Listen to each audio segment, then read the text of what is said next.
Fernway is a German word, and there's no literal translation in English, but it is a little like the definition of homesick, just opposite.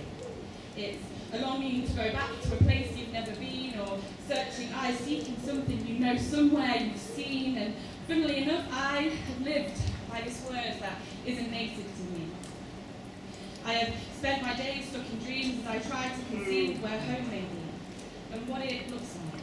Because here, I am in the 29th year of my life and I'm yet to find home. Fernway is the way I explain it, how I've spent my life changing places but yet to find one I fit.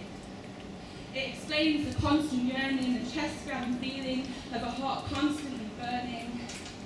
It's a disconcerting knowledge of maybe not belonging.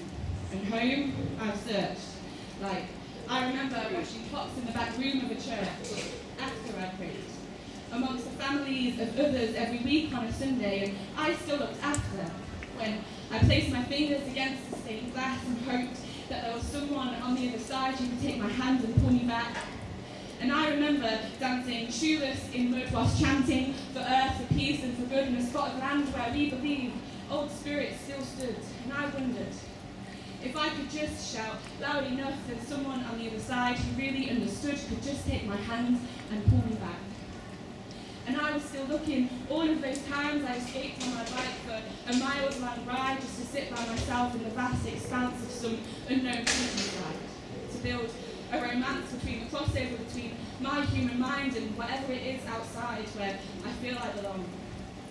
But no matter how fast I pedal, I get caught by this feeling. It's a few moments of tarmac before a re-revealing of discomfort that still I can't explain. Even after all the meditation in Spain, even after the Qigong, even after the mountaintop Qigong where I literally reached my arms out to God. Even after I stood in front of a firing squad of shooting stars just to seek those in imagined lands who exist out in the afar to beg with my earthly flesh and face, how can I be dragged through this inconceivable notion of time and space but still land here in the wrong place?